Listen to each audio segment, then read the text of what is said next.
एक बूढ़े भिखारी की अनोखी कहानी।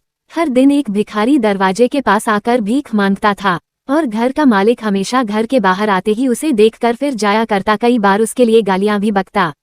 वो कहता, तू जिंदा ही क्यों है? पूरी जिंदगी ऐसे ही भीख मांगेगा क्या? धरती का बोझ क्यों बना बैठा है? और कभी कभी उस भिखारी को गुस्से में वह धक्का भी मार दिया करता। इतना कुछ हो जाने के बावजूद भिखारी के मुंह से सिर्फ यही निकलता कि भगवान तुम्हारे पापों को माफ करे। एक बार सेठ को धंधे में बड़ा नुकसान होने की खबर मिली। सेठ बहुत परेशान था कि तभी उसके दरवाजे पर वही भिखारी आया। गुस्से में अपना आपा खोते हुए सेठ ने उस भिखारी को पत्थर दे मारा। पत्थर लगने के कारण भिखारी का सर फूट गया और उसके सर से खून बहने लगा। फिर भी दर्द से कराहते हुए भिखारी ने इतना ही कहा, भगवान तुम्हारे पापों को माफ करे। भिखारी वहां से चला गया। सेठ सोच में पड़ गए। भिखारी को पत्थर मारा, फिर भी उसने सिर्फ प्रार्थना की। सेठ का गुस्सा और मन शांत हुआ और वह भिखारी का रहस्य जानने के लिए भिखारी का पीछा करने लगा। भिखारी जहां जहां जाता सेठ उसके पीछे जाता। सेठ ने देखा कि कोई उसको खाना देता, कोई उसको मारता, कोई अपमानित करता तो कोई गाली देता। लोग भिखारी के साथ चाहे जैसा व्यवहार करते, लेकिन भिखारी सबके लिए एक ही प्रार्थना करता, भगवान तुम्हारे पाप माफ करें। अब रात होने को आई थी।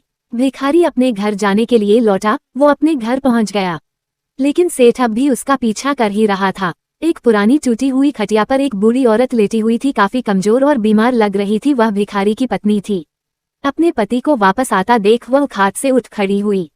पत्नी ने अपने पति के भीख वाले कटोरे में देखा, उसमें सिर्फ आधी बासी रोटी थी।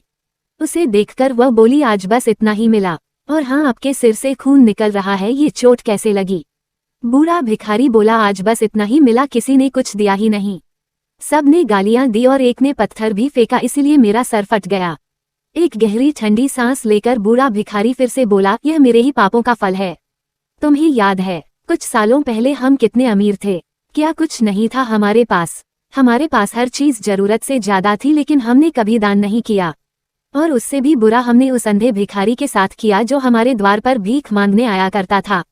बूढ़ी पत्नी की आंखों में आंसू आ गए। वह बोली, हाँ, हम उस बेचारे अंधे के साथ बहुत बुरा करते थे। उसका अपमान करते थे, उसे खाने के लिए रोटी की जगह कागज दिया करते, उसका मजाक उड़ाया करते और कभी कभी मारा भी करते। मैंने कभी उसको रास्ता नहीं दिखाया। एक बार मैंने उसके मुंह पर मिट्टी भी फेंकी थी और वो हमेशा दुखी होकर यही कहता कि भगवान तुम्हें तुम्हारे किए की सजा देगा, भगवान तुम्हारे पापों की सजा जरूर देगा। उसका श्राप सच हुआ और हम इस दुख भरी जिंदगी में आ गए। भिखारी बोला, हाँ, उसका श्राप सच हुआ, इसलिए मैं किसी को बददुआ नहीं देता। चाहे कोई मेरे साथ कैसा भी बर्ताव करे, मैं हमेशा उसके लिए प्रार्थना करता हूँ। मैं नहीं चाहता कि कोई भी हमारे जैसे जिंदगी का अनुभव करे, किसी को भी हमारे जैसे दुखों का सामना करना पड़े। वो नहीं जानते कि वो कितना बड़ा पाप कर रहे हैं, इसलिए अनजाने में हुए पाप की ऐसी सजा किसी को भी मिले, मैं नहीं चाहता। सेठ वहीं पर छुपकर यह सारी बातें सुन रहा था। अब उसे सब कुछ समझ में आ गया था। भिखारी और उसकी पत्नी ने वह आधी रोटी मिल बांट कर खाए और भगवान को धन्यवाद बोलकर सो गए। अगले दिन वह भिखारी फिर से भीख मांगने गया। सेठ के घर के पास जाते ही सेठ ने पहले से गर्म रोटियां उसके लिए निकाल कर रखी थी। उसे देते हुए सेठ विनम्रता से बोला, माफ कर दीजिए बाबा, उससे बहुत बड़ी गलती हो गई। बूढ़ा भिखारी बोला, भगवान तेरा भला करे। इतना कहकर वह आगे निकल गया। इस कहानी से जो सीख लेने लायक है वो बड़ी ही सिंपल है कि आदमी चाहे किसी के बारे में बुरा कहे या भला करे, लेकिन भगवान सिर्फ कर्म के हिसाब से उसको फल देता है। क्या हुआ अगर भगवान नहीं दिखता है? लेकिन ये बात बिल्कुल सच है, उसके खाते में सबका हिसाब बहुत बहुत पक्का होता है। इसलिए जब किसी के लिए कुछ भी करो तो अच्छा ही करो।